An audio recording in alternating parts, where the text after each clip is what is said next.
Welcome into College Football Every Game on the Board podcast, week number 9, episode number 1 with our leadoff hitter, Jeff Nadeau, at Jeff Nadeau on Twitter. Jeff, welcome on in, bud. How you feeling?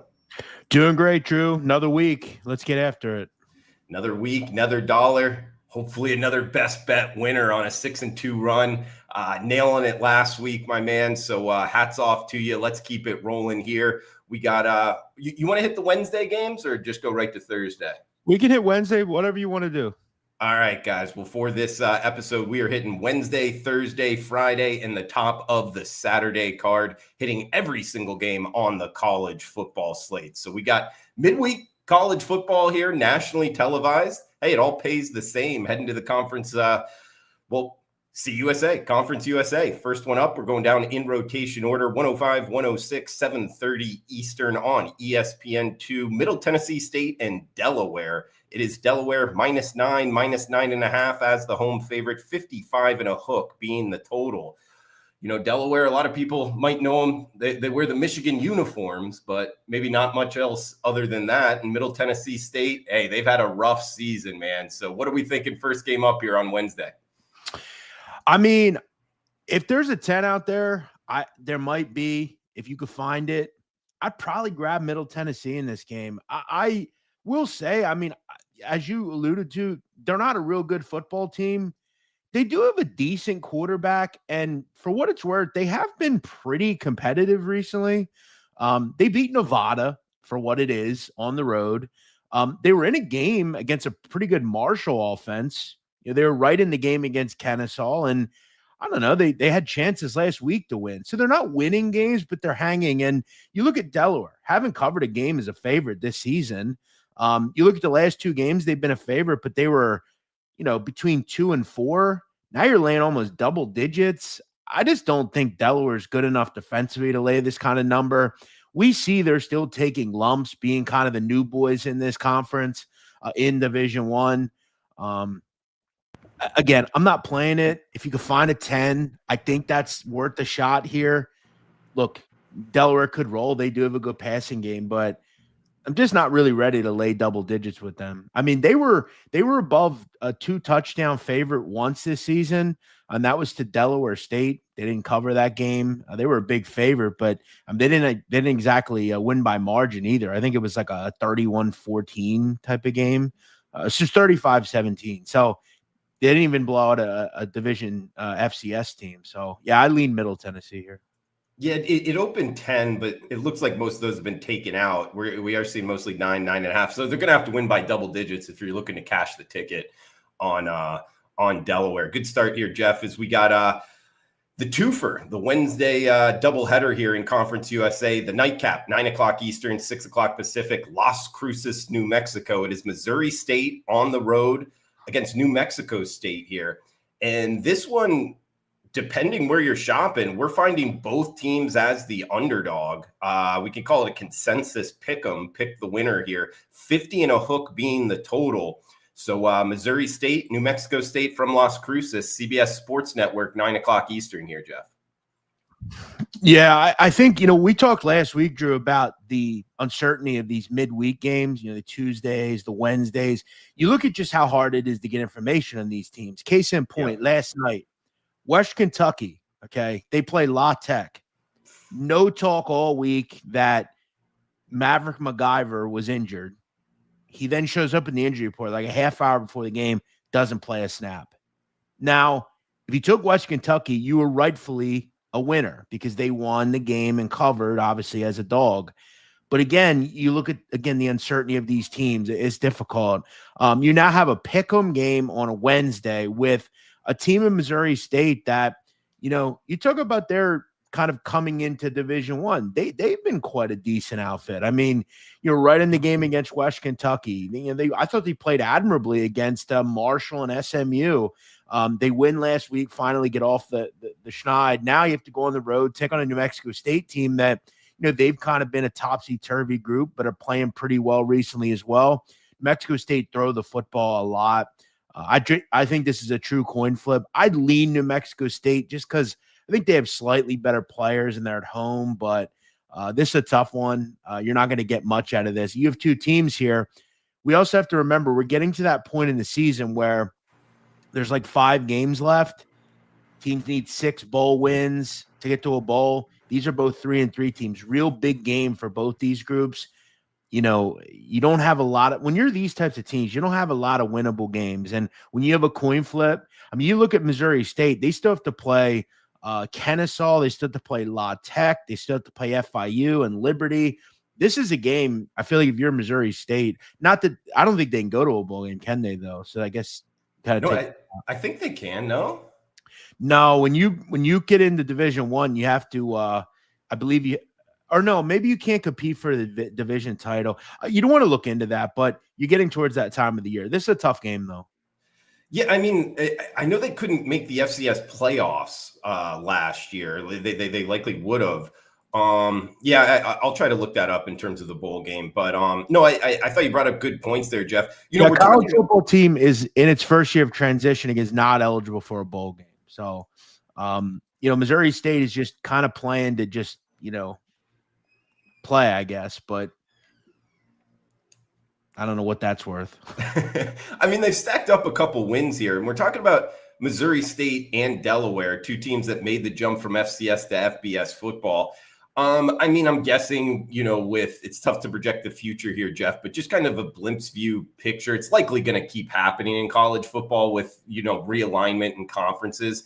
Have you learned anything? I know you kind of know a lot of these teams, FCS making the jump, of betting this type of profile in the future. Do you think there's any advantages as a sports bettor, or it's just case by case? Like in terms of new teams, you mean? Yeah. Mm-hmm. Well, I think if you can get in early on the team and the market's just down on them and you could just kind of ride the wave. I mean, you look at a team like who was it, Jacksonville State a couple of years ago. Oh, yeah. They've been a pretty good outfit.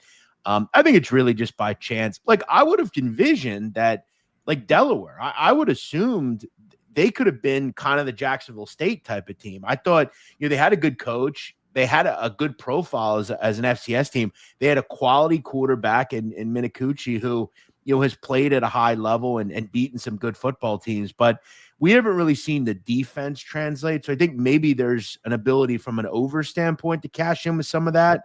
You look at Delaware, I mean, a lot of high-scoring games with this group. They've been able to put points on the board, and they don't really have a real good defense. So maybe that's something you can look at.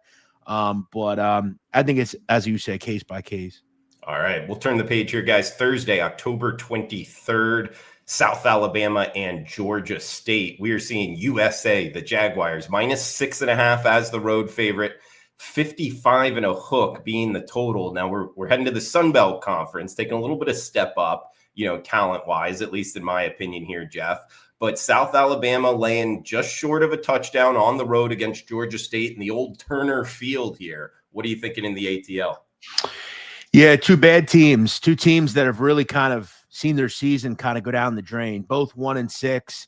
I think the difference here and why I'd probably lean Georgia State is just because I feel like on offense, we're probably going to get a little bit more out of them. Cameron Brown has actually played pretty well recently. The problem with this outfit is they can't get any stops, Georgia State. You look at, in their recent matchups, I mean, just, giving up a ton of points, gave up 41 the last 2 weeks.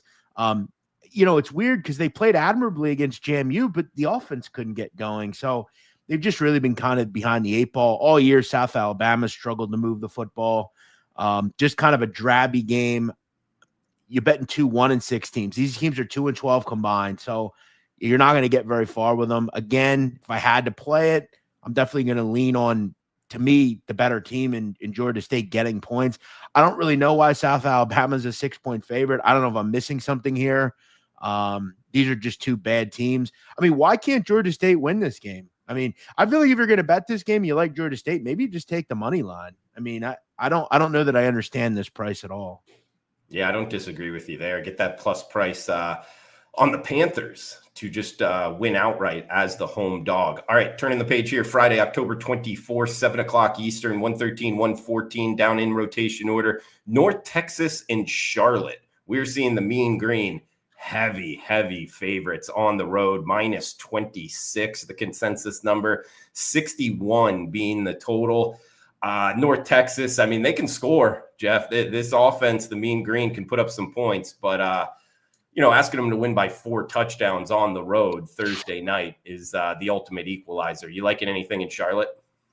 Well, it's interesting with the G5 playoff berth, because now that Memphis has lost, now a team like a North Texas, you have to kind of wonder, could they possibly find their way there? I think they still believe they could probably do it.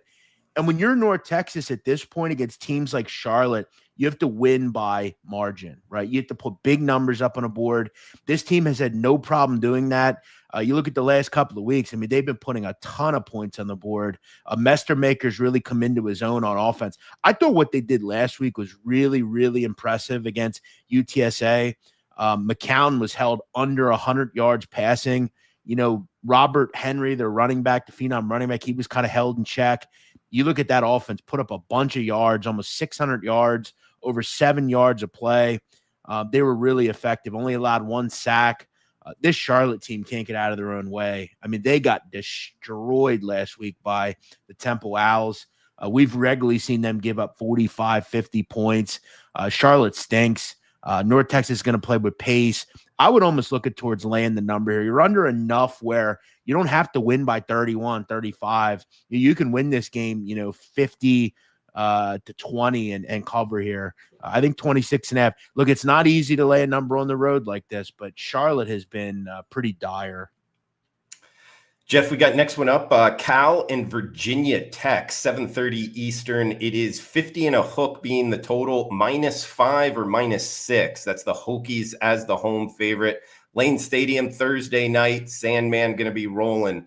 What are we thinking here with the Cal Golden Bears going cross country into Lane Stadium?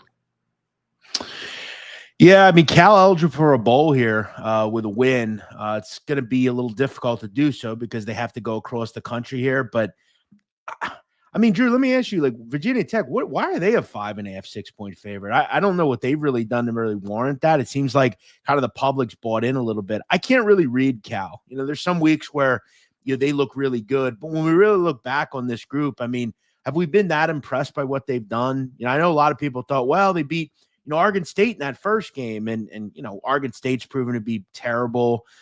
Minnesota's not been anything special. They got blown out by San Diego State, beat BC, who can't get out of their own way right now, beat a bad UNC team, and got blown out by Duke. So I don't know. I think as I kind of look more into Cal, throw in the fact you got to go across the country here, I don't really want much to do with them here. I think they will get bowl eligible. Doesn't have to be this week. But when we look at their schedule coming up here, I think they'll get it against Stanford. But they don't have many winnable games here going forward. They got a tough little schedule to end the season. We got the nightcap here, Friday night lights, Boise State and Nevada, 10 o'clock Eastern, 7 o'clock Pacific here. It is Boise, -21 and a hook. There is a -22 out there. So going to ask the Broncos to have to win by more than 3 touchdowns as the road favorite, 51 being the total.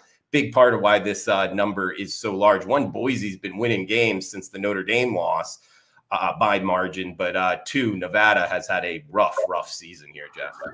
Yeah, I've done a lot of I don't understand this number. I don't understand this one either. Why is this number not 24, 25, 26? 21 and a half is too low. Boise is the exact team I just talked about. They have work to do.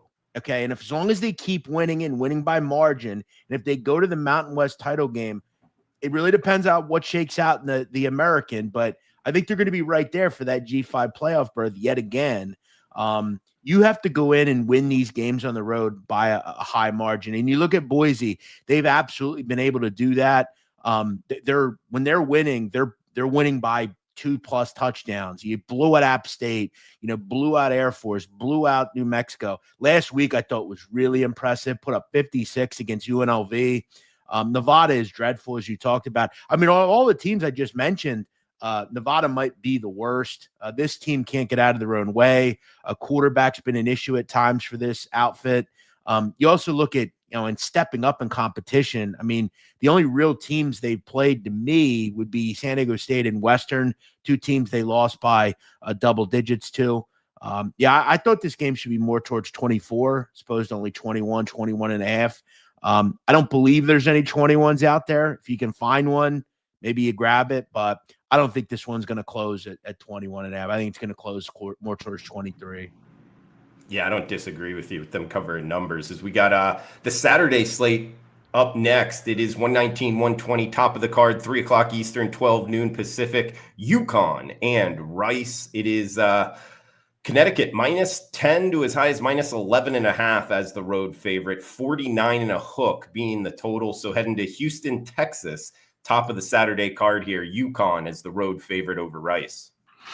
Yeah, UConn.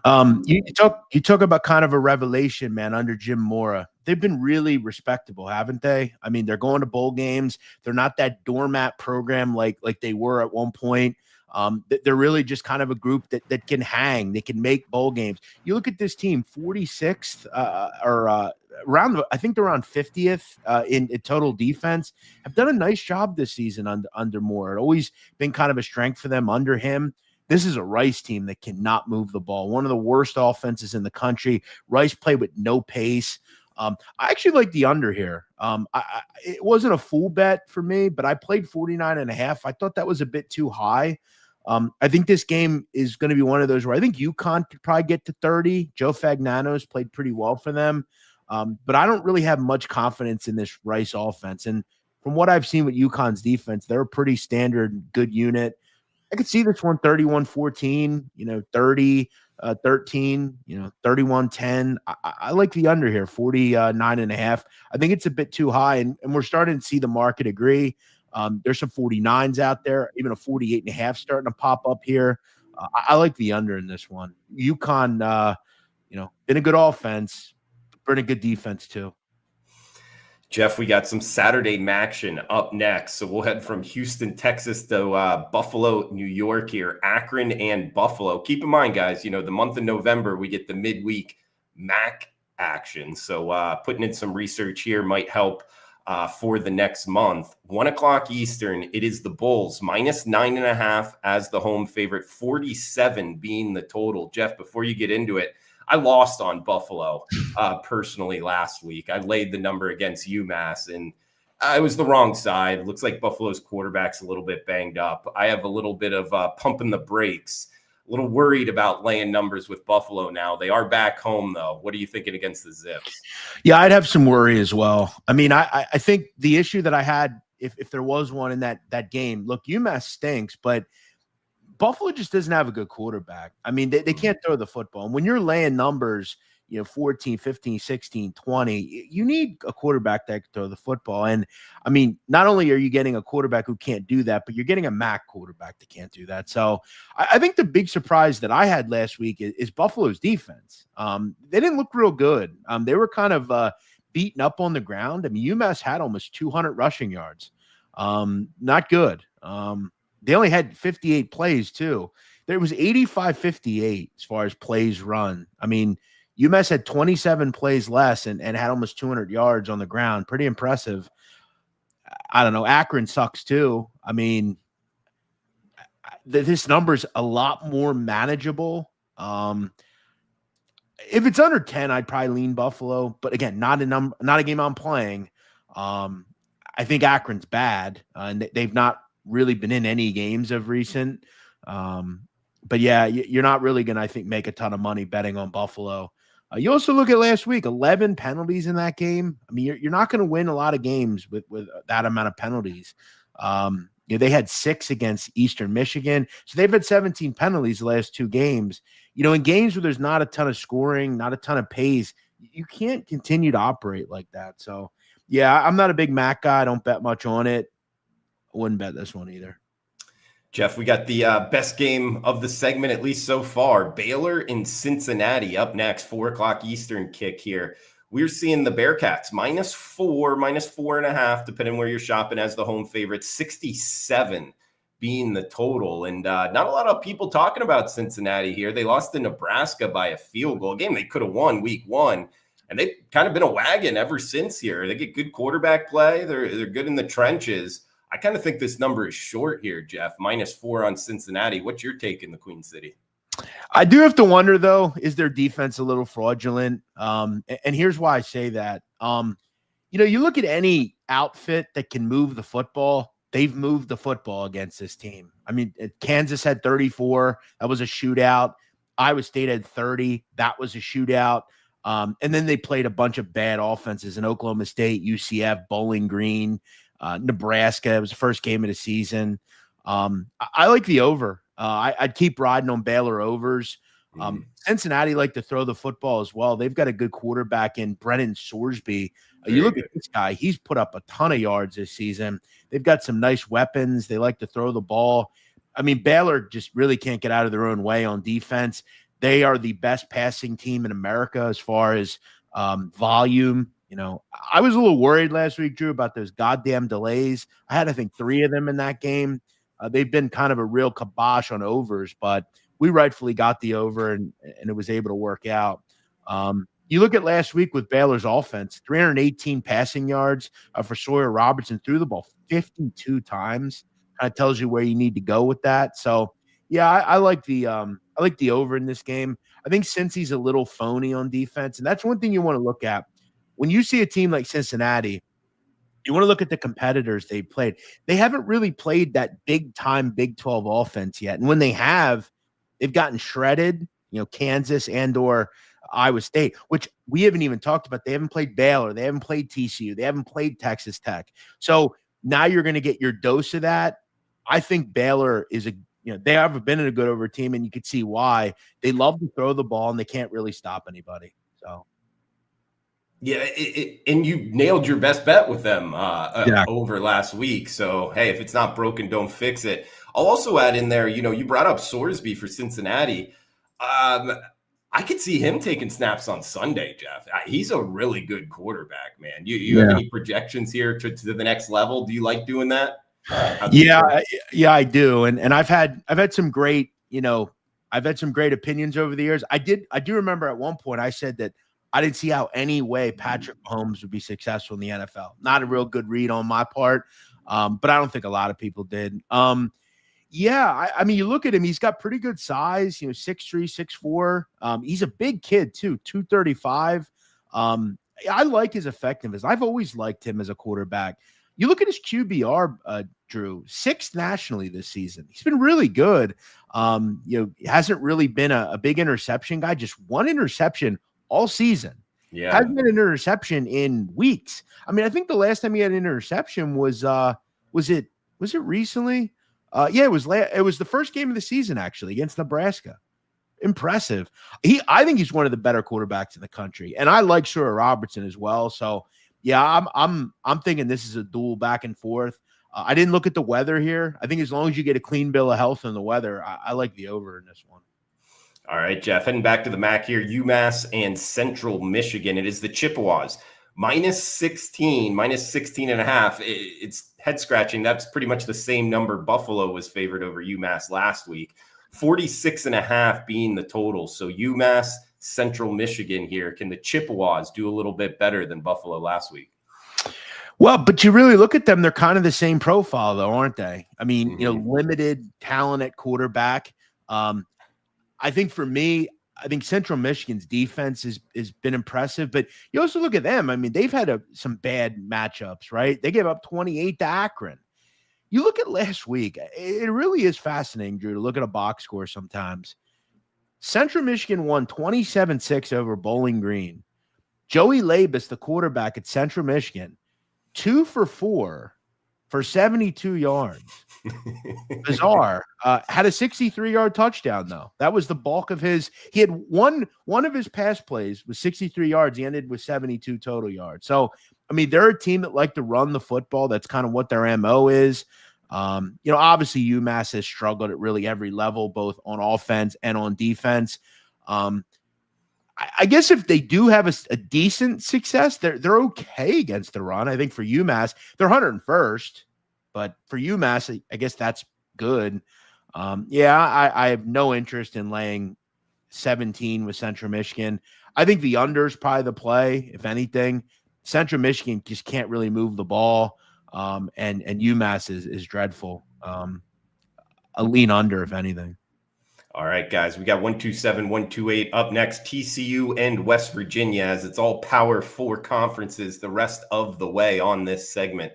6 o'clock Eastern kick here in Morgantown. And we are seeing TCU minus 15 and a hook as the road favorite, 55.5 being the total. TCU, West Virginia, Big 12 matchup up next year, Jeff. Yeah, I think one thing players are going to do, mostly amateur novice bettors, is they don't like to lay points on the road. But what I've learned in conference plays, there's a lot of these types of spots where they don't look real attractive on the card, but I think you really have to just look at what you know. What do we know about these teams? TCU is among the best offenses in the country. West Virginia has been, just quite frankly, a complete disaster at the quarterback position. They cannot get out of their own way. And when West Virginia lose, Drew, they lose. And I think what we saw last week is a real concern for Rich Rod. I mean, you get blown out, not by BYU or Kansas or someone like that. You get blown out by UCF, who put 45 on the board. That is not a good offense. You look at the last couple of weeks for this West Virginia team. They've given up 41, 48, 38, and 45. And now you have possibly the best offense of the five coming in to play you. Look, I'm not going to try to sell to you that TCU is an elite defense by any means, but this quarterback situation, as I said, is dire. Last week for West Virginia, their quarterbacks, they threw 3 of them out there, Drew. They combined to go 11 for 28 for a 79 yards total. Just a disaster. I actually like TCU here. I want to lay the number in this one. I think they take out some frustration and continue to put up a big number offensively. I'm going to go 48-13. I'll lay it with the Horned Frogs. Blowout fashion. Don't forget out there, guys, Sonny Dykes. Jeff talked about the offense. He'll punch it in again at the end of the game if he needs to. We got that. Hey, let me ask you something. How do you have 3 quarterbacks play a game and they go 39% combined for all of them? How's that possible? I mean, how do you have 3 quarterbacks that aren't good? That's you'd have to think at least someone could come in and have a little consistency. I would think so. I mean, you go to the Rich Rod type offense, I guess it's just not clicking right now, you know? It doesn't matter who you're putting in there. It's either the timing, whatever it is. But, yeah, tough to get behind here. We'll see. TCU, West Virginia. Heading back to Atlanta here. Midtown Atlanta, 12 noon Eastern. Syracuse and Georgia Tech. The Yellow Jackets minus 17 and a hook at home. 52.5 being the total. Big number here, Jeff, but maybe for good reason. What are we thinking in Bobby Dodd? Yeah, I was on Duke last week. It was one of the more frustrating games I've ever bet as a gambler. Duke, I thought, really ran roughshod. First possession, just went down the field. You're thinking, beautiful. 7-0. Mensah fumbles inside the 5. Not only does he fumble inside the 5, but it goes back for a touchdown the other way. So now you should have been up 7-0 and you're down 7-0. Duke really struggled to finish off drives. I thought they outplayed Georgia Tech for large parts of the game. Fourth quarter, Georgia Tech just did what a good team does. I give them a lot of credit, but I still don't believe in this football team. I don't. I think at some point they're going to be a team that if we can identify the spot, there's going to be a game where they're going to be very overvalued and you're going to have the opportunity to pick them out. Could it be next week maybe? NC State. I could see them moving the football. The good thing for them here, this is not going to be a team that are going to put any sort of hands up on. Number one, Syracuse is one of the worst pass defenses in the country. Haynes King has to be licking his lips at the opportunity to face this group. And Syracuse, I mean, we've talked about bad quarterback play. I mean, Ricky Collins is disastrous as well. You look at these teams, and this is why I always look for teams with 2 good quarterbacks, because when you lose a guy like Angeli, who is really good, you look at what they're presented with. I mean, he just can't get out of his own way, Ricky Collins. And you look at since Angeli was injured, Drew, Syracuse has scored 3, 18, and 13. Now they have to play the toughest defense yet, probably. So, yeah, you see a lot of big numbers this week. This is another one I would probably consider laying. I don't really know how Syracuse stays in this game. Obviously they're going to have to get a turnover or 2 and get some favorable field position because Ricky Collins, I mean, last week, 15 for 31, 126 yards and 3 interceptions. throw in. I mean, they saw a good dual threat quarterback last week, and I thought did a decent job for most of the game. Another one I would lay it with. And Jeff, that's a great point. As a sports bettor, finding change, and sure enough, you just brought up the statistics of how they're scoring after that injury. That is something I like as a sports bettor, kind of riding those trends, not just trends overall, but when there's a change. And then, the odds makers, sometimes it takes them a while to kind of get in tune to that. It's kind of a shame that Syracuse lost to Angeli because, they were playing really well coming into that game. They had only had one loss, and it was to Tennessee. I mean, no issue there. They just beaten Clemson, in Clemson, and then they lose into an ACL. But I'll tell you what, you always, in this business, you always have to be thinking ahead of what's next. Next year, watch out for Syracuse. If Angeli can come back healthy, they were kind of riddled in the transfer portal. One of their top receivers went to Penn State. Fran Brown's a good coach. So, take an eye on that. They'll be back. And we got Kenny Wu in the house. He's bringing up a good point. This new Syracuse quarterback, not good off of a bye as well. He's just not the guy. So yeah, if he's not good off of a bye, but right. And that's a good point. I mean, and you look at what you have now, you have to play arguably the toughest team over the last 4. In the last 3, I mean, you hadn't stayed really in any game. So I don't really know what makes you think they will hear. And another thing, Drew, Georgia Tech, they're not Alabama. They're not Miami. They don't have this. They don't have a brand, right? If you're a Georgia Tech, and I know that the playoff is a lot bigger, so you don't have to win by margin. It's not as big a thing. But I feel like if you're them, you have to keep just kind of taking your might out on a team. And I think if they're up here 14 or 20, they're going to leave no doubt and try to win by 25 or 30. So, yeah, I would lay it here at home with GT. Yeah, looking towards the Yellow Jackets at home to cover the number. We got UCLA and Indiana up next. Big Ten matchup here. This is kicking us off 12 noon Eastern, and it is the Hoosiers. What I believe they're number 2 in the country, number 3 anyway. Minus 25.5 as the home favorite. 54 and a hook being the total in Bloomington here, Jeff. Yeah, Kurt Signetti. I don't. You called it. Well, and here's the thing, Drew. One thing that I've noticed about me over the years is people always remember the shit that I say that didn't happen, but they don't ever give me credit for the shit that I did say. I've been pounding the drum for this Signetti since he was at JMU. You know where he used to coach? A place called IUP, Indiana University of Pennsylvania, many years ago. It's a PSAC school in my state here in Pennsylvania. This guy has been successful everywhere he's went. And it's nice to see him finally get compensated for his success. He is right now a top 3 coach in the country. He's terrific. And I really hope this year, Drew, one of the best win totals. I don't play a lot of win totals, but I saw Indiana at 8.5 this year. And I thought to myself, why is this only 8.5? I think their team this year is better than last year. And I played it and it's going to be an easy winner. It'll hit, I believe. Is it this week? Do they have 8 wins? I don't know. But I will say in this game, I think it's a fascinating handicap because, Indiana obviously they don't have Ohio State here. Penn State is now a game that I don't know that you have to be as – I'm not going to say they're not going to be up for it, but it's not next week either. Could this be a game where you get a little bored if you're Indiana? I wonder when that game's going to come. And we saw a little tinge of it last week.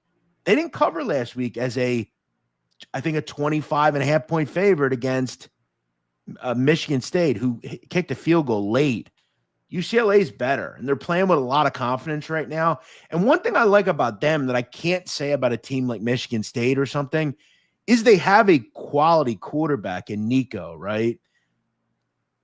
I don't like fading Indiana. I actually am a big fan of this team. I love their defense. I kind of like the over in this game because I think to stay in this game, you're going to have to score. I think they're probably going to have to get to 17 to cover this one, 20 to cover. Total's only 54.5. I could see this absolutely, 38-17, 41-20, something like that. I like the over. Yeah, makes sense. And watching, if teams are covering and UCLA playing better, I agree with you there. Yeah, 25 and a hook does look a little bit tall. I So, mean, Indiana is going to get to 35, 38, right? I mean, you figure if we can just get 14 to 21 points out of UCLA, and I think they're absolutely capable to do it. You look at UCLA, I mean, they've been solid, man. I mean, beat Penn State, blew out Michigan State, beat a pretty good Maryland team last week. They're a whole different team than the one we saw. They've really benefited off the coaching decision to move on from the Foster guy. yeah, and I read something about when the new interim head coach came in, the first thing he did was say, hey, clean the locker room, because the locker room was messy, I guess. And he said anywhere he stopped before in college football, the good teams had correlation with a clean locker room. And just like little things like that, you have to keep your locker clean now. Maybe that has something to do with it, but obviously the change has. Well, I think, Drew, one thing that I live by in my life is I think you can tell a lot about somebody about little things, like how they behave at a hotel, for instance, right? Yeah, that's big. Right. So when you go to a hotel, you don't have to clean anything up, but somebody does. And they don't make a lot of money. And if you go to a hotel and you destroy it and you act like a douche and you don't even tip or something like that. Look, I could understand. You go to a hotel, you literally get in the bed and then leave. You don't want to tip, don't, whatever. But when you act like that, I mean, it just shows that you don't have care for people. You litter, things like that. Like, that's how you could tell. And that's a good opinion about the locker room. Little changes. When you behave like a professional, you behave like a human being, good things come.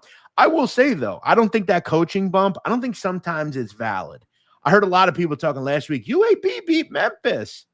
Yeah, they did, but Brendan Lewis went out, the quarterback. So let me ask you, do you think if Brendan Lewis went out, do you think UAB would have won? No, probably not. I don't. Yeah. Now, I give credit. I think Trent Dilfer was a bad coach. But it's funny because the coach in the press conference at the end thanked Trent Dilfer.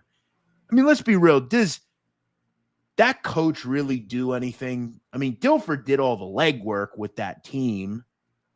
So I think little things like what you just said mean something. And I think long-term it means something. And we've seen it's mattered at UCLA because they've won consistent games. So, yeah, I think it's all relative, but it does make some sense. Yeah, it's again coming back to changes, guys, as sports bettors, finding those and going from that point forward. By the way, too, one other thing to keep an eye on. Jalen Kitna didn't play last week for UAB. So you got to give them some credit. I mean, that Ryder Burton kid, I mean, he was really good against Memphis. I mean, they have two good quarterbacks there at UAB. That's a program that I would take a look at. If you need a quarterback and you're like a Syracuse or something like that, I would look at one of them kids, man. They could fling it. Good point there, Jeff. Keep an eye, too. Yeah. A name for you in the draft. Iverson Hooks at UAB is fantastic. He is one of the best receivers you don't know about. He is really good. He's only a sophomore.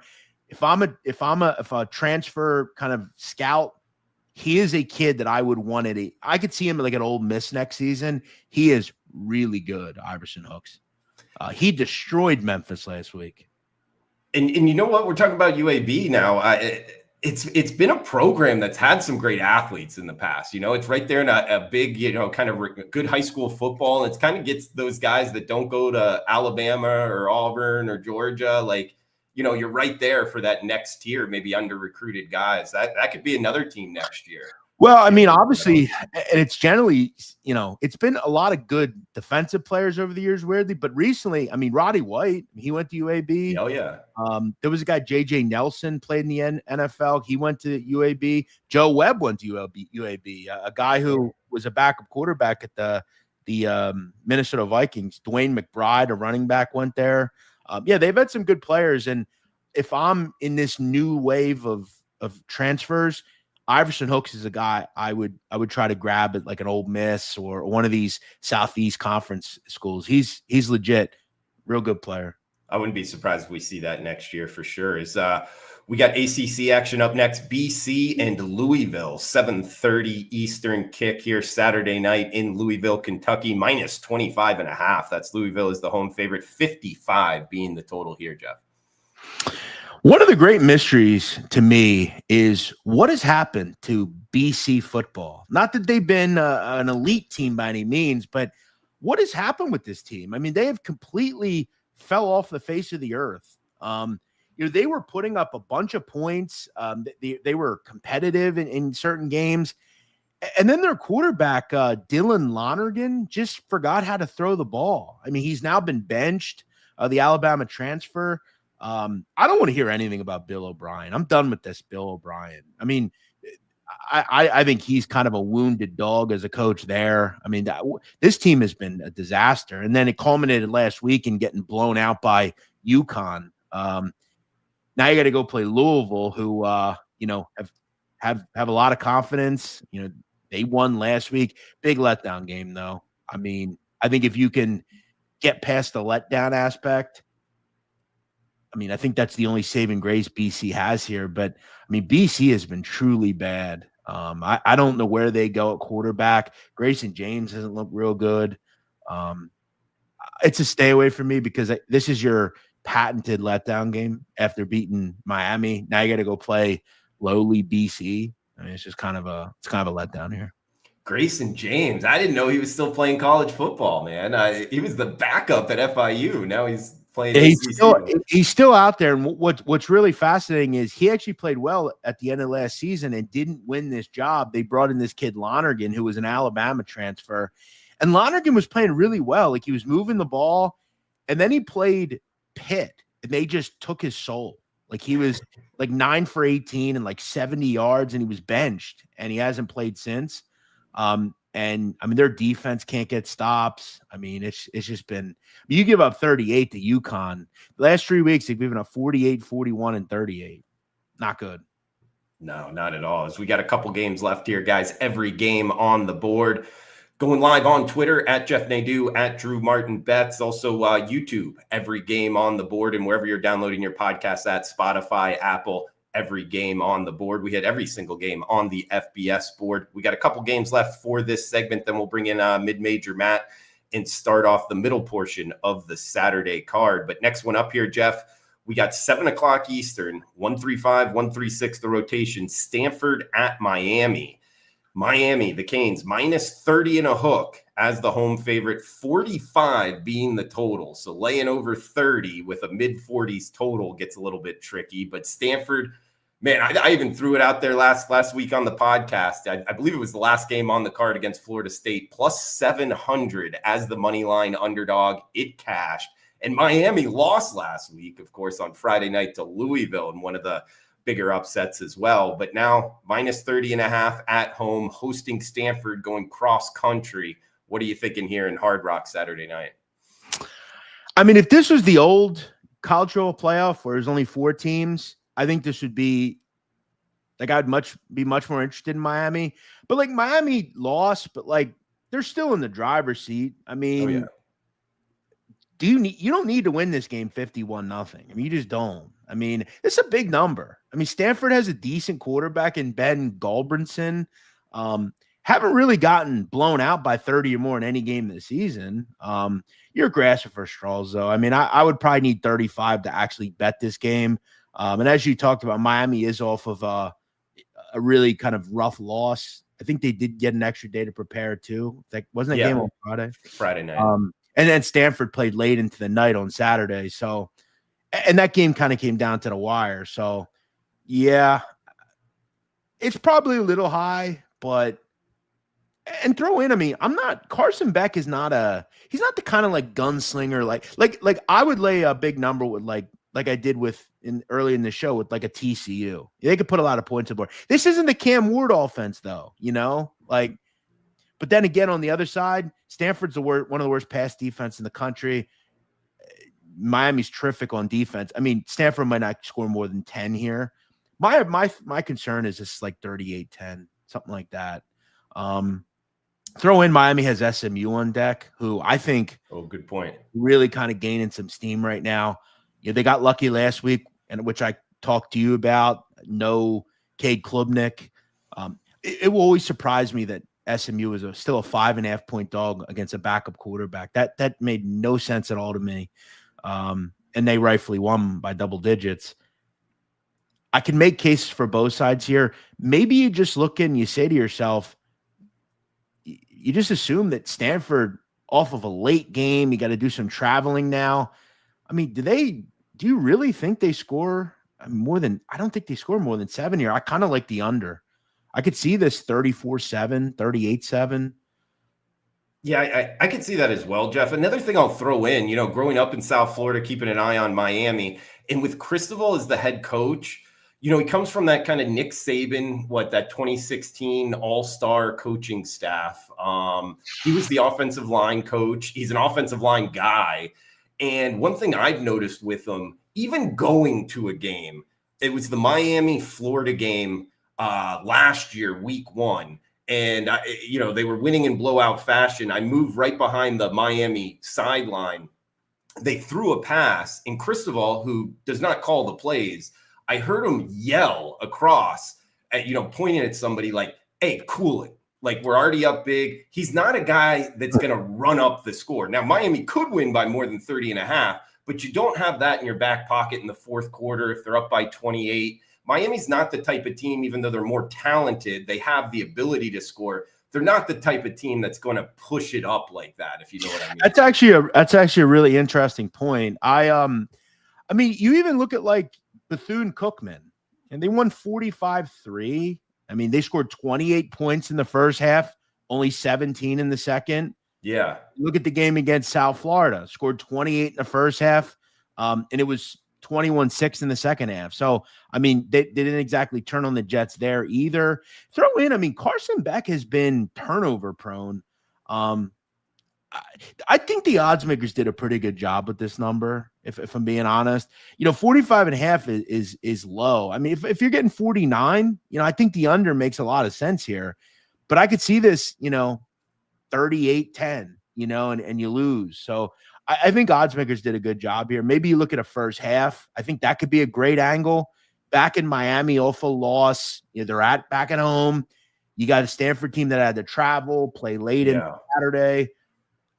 Now that's an angle that makes some interest to me. A first half. I don't play a lot of first halves, but I could be interested there. You're probably gonna have to lay, I don't know, 17, I would think.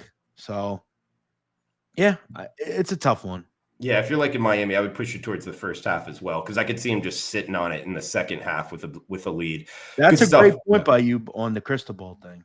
Yeah, just something I noticed personally and something I kind of keep in my, back pocket here as a sports bettor. We got Michigan State up next, 7:30 Eastern. Big brother, little brother, minus 14.5. That is Michigan as the road favorite, 48 and a hook as the total. And to Spartans fans out there, I only say that because that's in my head from 10 years ago when that one Michigan guy said it. But Michigan laying over 2 touchdowns against Michigan State in East Lansing. Yeah, I think obviously you got to throw out some of the things we've seen recently and just kind of say to yourself, this is a big time rivalry. But I mean, have you seen anything that makes you want to back Michigan State? I don't. I mean, I'm not running to lay 2 touchdowns at Michigan either. I don't know. I was impressed with what they did last week, but that was followed up by a loss they had the week before. I didn't have much in this game. I think it's tough. That's a pretty funny comment. Bobby Hill's from King of the Hill, by the way. Not that guy, but good try. But yeah, I don't have much on this one. I think it's a tough one. Slightest of leans to Michigan State just because it's a rivalry game, but I mean they have given me no reason to believe over the last 4 games against quality competition that they can hang. I mean, you look at the last 3 out of the last 4, they've lost by 14 or more, so no interest. We got Virginia UNC up next here. We are seeing the Cavaliers minus double digits as the road favorite, 10 and a hook, pretty much across the board here. 51 being the total in Chapel Hill. UVA at UNC. Next up here, Jeff. Yeah, every week, Drew, you look back at games that you saw and you say, what did I miss? And I definitely missed Washington State last week. I looked at that game and thought to myself, I don't know that Virginia is good enough on defense to lay 17. And Washington State, that's a decent program. They've done a nice job kind of in a random misfit toy type situation where they don't have a conference. They're just kind of playing random teams. Look at the last 2 weeks. They played Ole Miss and Virginia, lost by 3 and by 2. Yeah. Pretty impressive. I look at Virginia. This is a much different situation, though. North Carolina is in dire straits. I mean, they don't have a quarterback. I'm not really sold on them defensively. They've got so many outside distractions. I think this number is a little too low. I think anything under 13, I'd probably have some interest. UVA is playing well. They're not losing these games, which is huge. They're finding ways to win. And I thought it was impressive. They had beaten Louisville the way they did. They kind of got their bearings, and it was a tough game, but they found a way to win. Virginia teams over the last few years would have lost that game. I give them a lot of credit for that. I think they'll beat UNC by margin. UNC is bad. 2 games left, guys, and then we'll get a best bet out of Jeff. I mean, we're in week 9. The man is hitting 75% on his best bets. So hopefully another. I wish some of my other plays would hit like that, because I've had a couple of tough runs of it recently. I'm just some bad, I just can't find that, not that it's easy to do, but I just can't find that 5-2, 6-1 week that kind of, turned me. So we'll see, it's cyclical, this business. So. Well, just keep it rolling with the best bets, and it will turn. Maybe week 9 is your week here, Jeff, for that 6-1 run, like you're talking. NC State and Pitt up next, 3:30 Eastern. It is the Pitt Panthers -6.5 at home, 56 being the total in this ACC matchup. Yeah. So this one I had very much jotted down. I like the over in this one.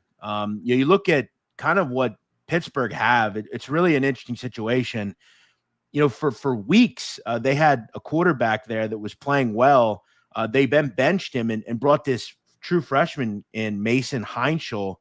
He's been really good for them. The defense has been, I think, admirable, but the pass defense is not good for Pitt. NC State's off a bye. They have a very good offense under CJ Bailey. Hollywood Smothers has been terrific for them. You have 2 teams here with really good kids out of the backfield that can catch the ball. Desmond Reed, one of the best receiving running backs you probably don't know about. He destroyed Florida State a couple of weeks ago. It's in off an injury, and he's been playing well. I thought this total was a little too low. I had it more towards 59. I like the over here. All right, we got last game for the segment. It is Rutgers and Purdue, 143, 144, kicking us off on Saturday, 12 noon Eastern, 9 a.m. Pacific. It is the Scarlet Knights, -2.5 across the board as the road favorite, 59 being the total. Rutgers-Purdue Big Ten matchup here, Jeff. Yeah, I don't have much on this one. 2 teams coming up blowout losses. Where do you really put Rutgers at this point after last week? Purdue, I thought, that was a winnable game for that group, and they really were dreadful against Northwestern. Actually got shut out in that game, as we saw. A complete coin flip. I lean Rutgers here. I just think they're just more well coached. But I'll give Purdue some credit. They've been a lot better than I thought they'd be. 2 teams that are kind of clinging to logs because, as we've talked about earlier, these are teams where you're not going to have a lot of winnable opportunities. One is 3-4, the other's 2-5. I think both view it as a winning opportunity. So I think it's a real coin flip. Jeff, we got best bets coming up, but first want to give some love to the chat box, both on Twitter and YouTube. We got Woo Kenny Woo giving his opinion there on the UVA game. Also, that 2016 Bama coaching staff that I brought up. It was an all-star cast, but he does say, Napier getting fired, Mario Cristobal losing big games, Lane lost as well, Lanning it was a bad week, but still something to put out there in terms of how good that coaching staff was. Do you agree with the Napier firing? Because I'll tell you, Jeff, I know I'm in the minority. I just thought with their schedule and what you're going to give them tens of millions of dollars to go golfing or just hang out? And who are you bringing in?